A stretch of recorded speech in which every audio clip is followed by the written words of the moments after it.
Assalamualaikum warahmatullahi wabarakatuh.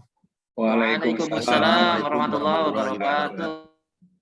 Alhamdulillah rabbil alamin. Allahumma sholli ala sayyidina Muhammad wa ala ali sayyidina Muhammad.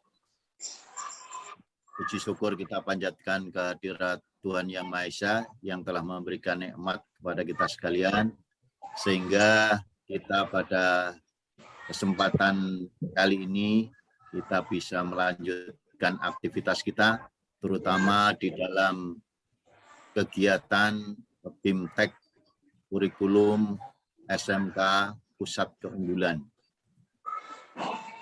Baiklah, Bapak Ibu sekalian,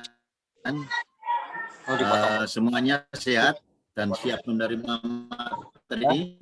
Alhamdulillah. Ini ya, Siap. Sehat ya, alhamdulillah ya. Ya baik, kita akan pada kesempatan kali ini saya akan membahas mengenai pembelajaran berbasis proyek di SMK.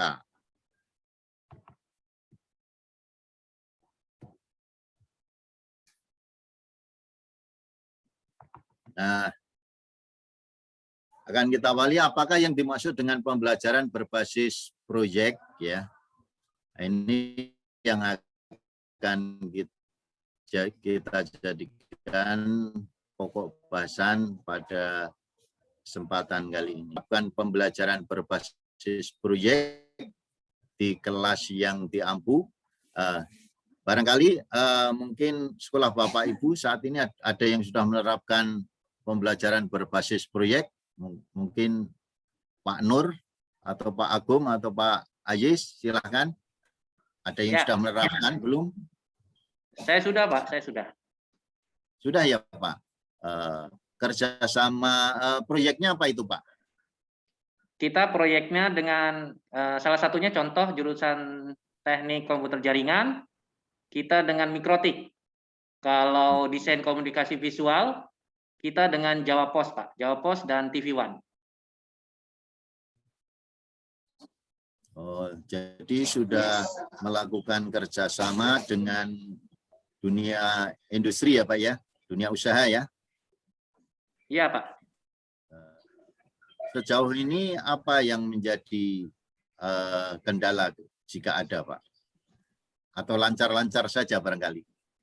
Iya, karena ini proyek pembelajaran yang pertama, mungkin pertama harus kita kuatkan kesepahaman, Pak, dan penyelarasan kurikulum ya.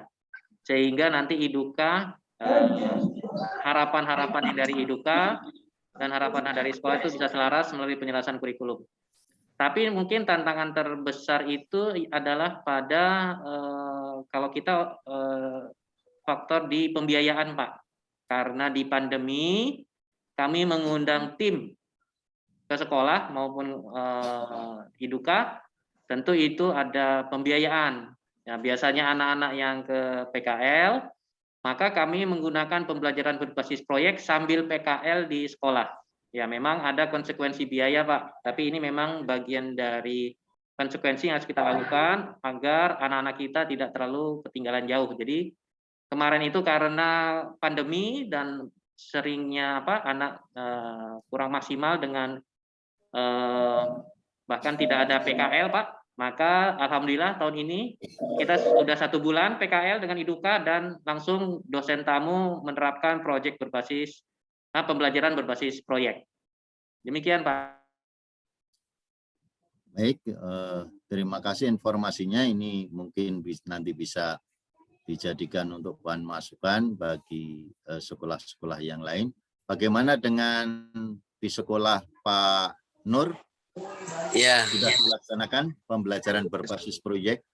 Kita ada 4 jurusan dan alhamdulillah ya keempatnya itu kita sudah menjalin kerjasama dengan IDUKA, dan diantaranya untuk TKJ itu kita melakukan kerjasama dengan PT Global, di mana kami di sekolahan membuka teaching factory berbasis jaringan, dan alhamdulillah untuk Kecamatan Kemiri itu banyak konsumen-konsumen yang memasang jaringan-jaringan. Cuman kendalanya ada beberapa usaha lain yang hinggap atau ke kecamatan ini sama dari Telkom ataupun yang lainnya. Pastinya kami terkendala dengan perusahaan yang teaching factory itu kan hanya skupnya itu sekolahan. Kalau udah bicara Telkom ataupun yang lainnya itu kita berat sekali untuk bersaing dengan mereka seperti itu. Karena dari segi pendanaan mereka lebih banyak. Ya, Pak ya. Iya. Dan alhamdulillah berjalanlah gitu kan antara kerjasama sekolahan kami dengan PT Global itu, dengan kami membuka usaha teaching factory berbasis jaringan seperti itu. Dan yang lainnya mungkin nantilah gitu kan. Itu menyusul salah satu jurusan saja. Ya, siap. Ya. Baik, terima kasih Pak Nur. Bagaimana dengan sekolah Pak Agung? Apakah sudah diterapkan pembelajaran berbasis proyek? Ini sebetulnya Pak Ajis dengan Pak Nur nih sekolahnya udah luar biasa nih. Kita baru ada 6 kompetensi kalian, cuma baru yang sedang penjajakan adalah di teknik sepeda motor sebetulnya. Kita tadinya udah mau berjalan ini berkaitan dengan kerjasama dengan pihak dealer sebetulnya, dengan diberikan kesiapan spare part dari mereka dan kita hanya menjalankan untuk sementara. Tetapi karena pandemi, ya akhirnya kerjasamanya jadi belum bisa berkembang gitu, Pak Dasum ya, belum maksimal. Dan kita memang yang lainnya sedang penjajakan juga, walaupun agak sulit ya, agak sulit karena kebanyakan memang di kita itu adalah bidang jasa yang dihasilkan, seperti teknik instalasi tenaga listrik itu lebih cenderung bukan ke pembuatan barang, tetapi lebih cenderung ke jasa, termasuk teknik pendingin dan tata udara juga sama, itu lebih cenderung ke jasa. Nah ini mungkin nanti proyeknya bisa berbasis pelajaran juga ya nanti. Tapi kita juga lagi berusaha membangun kerjasama dengan beberapa perusahaan. Ya mudah-mudahan proyek yang ada di mereka bisa diberikan kepercayaan kepada kita. Tetapi memang kendalanya sama dengan Pak Nur. Ternyata tingkat kepercayaan itu agak perlu memerlukan proses, memerlukan waktu untuk menjalani proses agar mereka percaya kepada kita. Ya, yang paling sederhana adalah teknik sepeda motor. Sebetulnya kan kemampuannya sih kalau anak-anak ya sudah mendingan lah, ditambah dengan guru pembimbingnya. Tapi karena tingkat kesadaran masyarakat ya jadi agak bagaimana gitu ya untuk mengembangkannya. Nah itu barangkali Pak Dasum ya, untuk pengembangannya. Terima kasih Pak Gum ya. Ini tadi adalah kondisi-kondisi tiap sekolah yang sudah mencoba menerapkan pembelajaran berbasis proyek ya. Tentunya di dalam pelaksanaannya ini ada hambatan ya. Kemudian selain hambatan juga ada tantangan. Ini tentu saja ini adalah sesuatu yang lazim dihadapi hampir oleh semua sekolah. Baik Bapak-Bapak Ibu sekalian, materi yang akan saya sampaikan ini adalah terkait dengan yang baru saja Bapak Ibu sampaikan, yaitu pembelajaran berbasis proyek. Harapannya adalah materi, dengan adanya materi ini nanti diharapkan ini memperkuat memperkuat dasar-dasar bagi kinerja sekolah Bapak Ibu di dalam menerapkan pembelajaran berbasis proyek, yang tentunya ini tidak lepas dari kemitraan atau kerjasama dengan dunia industri. Ya, baik. Ini Bapak Ibu sekalian latar belakang daripada mengapa pembelajaran berbasis proyek ini penting untuk dilaksanakan untuk saat ini, ya, yaitu tantangan perkembangan teknologi disruptif pada dunia kerja sekarang ini membawa konsekuensi logis terhadap tuntutan meningkatnya kompetensi tamatan sekolah menengah kejuruan.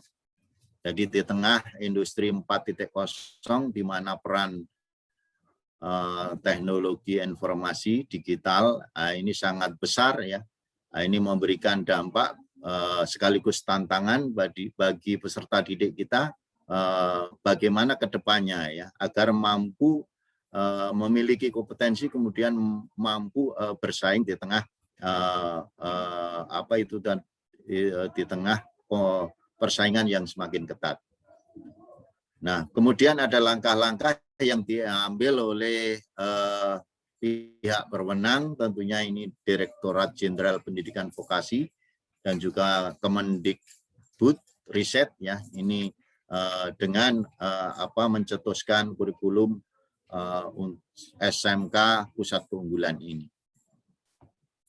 Bapak Ibu sekalian, mari kita simak bersama-sama, ya, apa sebenarnya indikator bahwa suatu sekolah itu sudah menerapkan pembelajaran berbasis proyek. Yang pertama, kurikulum disusun bersama, ya. Jadi kurikulum disusun bersama artinya ada kolaborasi ada sinergi antara kurikulum yang ada di sekolah dengan kurikulum yang ada industri atau proses produksi atau proses berlangsungnya suatu usaha, ya, di perusahaan, ya. Kemudian yang kedua, pembelajaran berbasis proyek nyata, jadi menghasilkan produk, ya. Jadi basisnya adalah ini dari permintaan konsumen atau mitra usaha. Barangkali kalau sekolah kita ini sudah menerapkan PASMA atau kerjasama dengan industri, tentunya industri akan mempercayakan untuk pembuatan produknya itu ke sekolah kita. Itu namanya berbasis konsumen atau kemitraan. Kemudian adanya peran guru instruktur dari industri dan ahli dari dunia kerja. Nah, peran dari pihak industri, terutama guru instrukturnya, ya, ini sangat penting, ya, berbasis proyek yang betul-betul sinkron dengan apa yang dibutuhkan oleh industri. Kemudian praktek kerja lapangan, ya, di sini juga harus ada kesepahaman antara sekolah dan industri bahwa anak ketika praktek kerja lapangan ini sesungguhnya adalah mempersiapkan kompetensi-kompetensi yang nantinya ini bisa langsung diterapkan di dunia kerja, ya. Kemudian juga untuk mengakui kemampuan kompetensi siswa ini adanya sertifikasi kompetensi, ya. Baik ini yang diadakan oleh perusahaan, oleh lembaga profesi sertifikasi maupun yang lainnya, ya. Kemudian ada update teknologi dan pelatihan bagi guru atau instruktur, ya. Jadi ini secara berkala, ya, melalui Direktorat ini menyediakan wahana untuk pelatihan guru dan instruktur, ya, agar bisa mengikuti perkembangan yang terjadi. Selanjutnya adalah riset terapan mendukung teaching factory, ya, sebagaimana tadi Bapak Nur sampaikan, ya, ini bahwa di sekolahnya dan juga Bapak Ayis, ya, ini sudah mencoba menerapkan teaching factory. Nah, ini tentunya dengan adanya riset ini akan memperkuat kegiatan yang dilakukan oleh teaching factory sehingga menjadi lebih produktif, ya, sehingga ujung-ujungnya adalah ini bisa menghasilkan suatu keuntungan, ya, tidak hanya keuntungan berupa pembelajaran bagi peserta didik, tetapi juga keuntungan dalam arti finansial, begitu, ya. Kemudian komitmen penyerapan oleh dunia kerja, ya.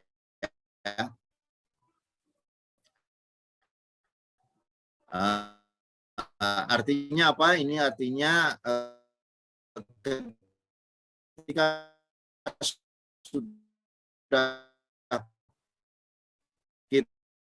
sekolah kita sudah berkolaborasi, tentunya atas dasar sebesar-besarnya bagi alumni sekolah kita untuk diterima bekerja di tempat itu. Dan yang selanjutnya itu kerjasama yang dapat dilakukan dengan mitra dunia kerja, ya. Jadi kerjasama di dalam meningkatkan kualitas sumber daya manusia, ya. Ini bisa dilakukan bersama-sama dengan dunia kerja, ya. Ini adalah 9 indikator dari penerapan proses pembelajaran di dunia dengan menggunakan konsep belajar berbasis proyek. Bapak Ibu, silahkan di antara 9 ini kira-kira apa yang menjadi kendala paling besar yang dihadapi oleh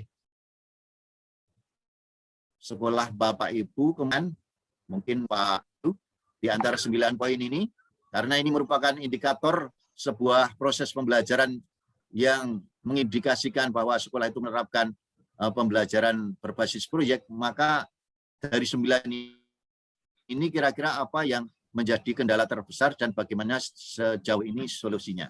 Silakan Pak Aziz. Ya, mohon izin Pak Arsum. Ya, silakan. Dari 9 indikator, kita 1, 2, 3, 4, 5 sudah kita laksanakan. Namun memang Pak, kita ada 6, 7 masih dalam pengembangan, ya. Mungkin yang paling susah itu adalah nomor 8 Pak, komitmen penyerapan oleh dunia kerja.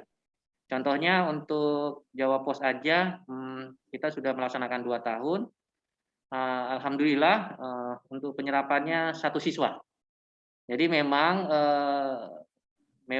kami jadi berpikir bahwa harus banyak iduka yang harus kita datangi, dan memang kita undang untuk ikut baik dalam proyek pembelajaran, serta di dalamnya juga kami minta bantuan minimal akses, ya. Kalau walaupun tidak komitmen penyerapan dunia kerjanya belum, minimal akses sehingga anak kita punya peluang untuk memenuhi kualifikasi untuk bekerja di sana. Mungkin demikian Pak. Terima kasih. Ya, baik. Terima kasih dari Bapak-Bapak yang lain. Silakan kendala apa dan sejauh mana sudah diatasi, berhasil diatasi. Kelihatan, mohon maaf Pak Rasum. Silakan. Kelihatannya memang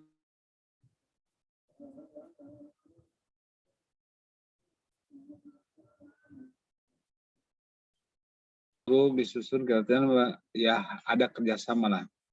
Pembelajaran berbasis proyek dari konsumen, tapi untuk sekolah-sekolah tertentu kelihatannya agak sulit juga, ya, karena ini memerlukan unsur kepercayaan yang harus dibina, dan kepercayaan juga terhadap kualitas yang akan dihasilkan. Kemudian adanya peran guru atau instruktur, ya, itu jelas ini sudah banyak dilaksanakan, praktek kerja lapangan juga sudah, sertifikasi juga sudah, update teknologi dan pelatihan bagi guru mungkin banyak, ya, untuk apakah dia berbentuk badan sertifikasi, pusat-pusat pelatihan. Nah, kemudian riset terapan mendukung teaching factory ini kelihatannya agak sulit, ini menjadi kendala juga karena membutuhkan ide-ide baru dari Bapak Ibu guru yang ada di sekolah kita. Kemudian yang memang paling besar kelihatannya komitmen penyerapan oleh dunia kerja. Dan saya sependapat dengan Pak Aziz bahwa sebetulnya bukan harus diterima Pak Aziz, ya, tetapi diberikanlah kesempatan, misalnya kalau memang dia harus tes, ya, diberikanlah kesempatan untuk tes, jangan sampai kesempatan itu tidak ada sama sekali. Karena kalau tidak ada kesempatan, ya tidak ada tolak ukur buat kita juga, ini sebetulnya begitu. Intinya sih di situ. Dia mau diterima enggak, apakah itu tergantung perusahaan yang memang memiliki standar atau memiliki kualifikasi tentunya. Itu mangga. Sekali lagi mungkin ya ada kesempatan lah. Ada kesempatan buat anak-anak kita untuk mengikuti, kalau memang perlu ada tes gitu. Kemudian yang terakhir kerjasama yang dapat dilakukan dengan mitra dunia kerja. Ya mungkin kalau ini memang hanya kerjasama banyak. Sekali lagi yang jadi kendala terutama di paling banyak di komitmen dan riset terapan teknologi. Itu barangkali Pak Resul. Terima kasih. Baik, terima kasih Pak Gum. Pak Haji, Pak Nur ada? Barangkali cukup ya. Baik, kita lanjut ya, Bapak Ibu sekalian. Kita lanjut.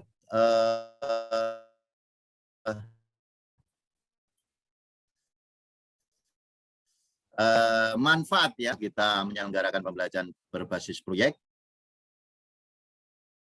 Ya, ini ada kurang lebih 5 mendukung menguatkan terjadinya kerjasama ya, mendukung menguatkan terjadinya kerjasama. Jadi di dalam kerjasama ini adalah ada nilai-nilai Pancasila ya, gotong royong dan sebagainya ya, saling menguatkan antara institusi satu dengan yang lain ya. Jadi peran kerjasama antar kelembagaan, antara dunia pendidikan dan industri ini juga penting terjadi ya, harus terjadi ya, karena sama-sama berada di wilayah Indonesia ya. Kemudian meningkatkan kapasitas guru, artinya dengan adanya beragam pelaksanaan pembelajaran baru ini akan kompetensi guru itu sendiri. Kemudian juga riset terapan yang tadi masih menjadi kendala ya, karena ini juga membutuhkan pemikiran-pemikiran yang tinggi ya, dan juga butuh pembiayaan ya. Ini tentunya masih menjadi tantangan, tetapi ini adalah salah satu manfaat juga ya, adanya riset terapan.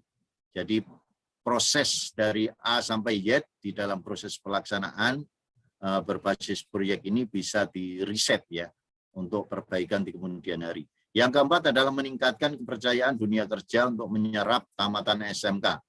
Memang betul tadi masih menjadi kendala ya, di mana anak-anak yang PKL di suatu industri belum tentu semuanya diterima ya.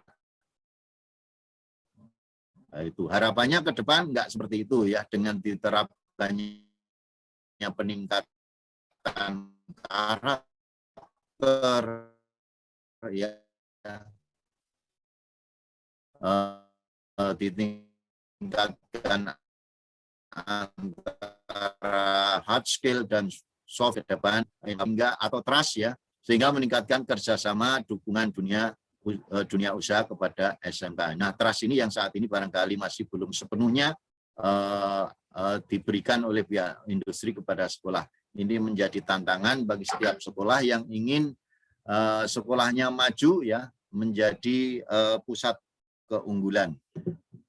Baik, Bapak-bapak, Ibu sekalian, mungkin ini yang bisa saya sampaikan. Mudah-mudahan pembahasan kita hari ini tentang pembelajaran berbasis proyek ini bisa menjadi memperkuat pemahaman kita ya tentang penyelenggaraan pendidikan yang baik, yang berkualitas, yang berkemajuan dengan paradigma baru tentunya. Mudah-mudahan ini bisa kita terapkan di sekolah kita masing-masing untuk kemajuan sekolah kita masing-masing. Baik, Assalamualaikum warahmatullahi wabarakatuh. Waalaikumsalam warahmatullahi wabarakatuh.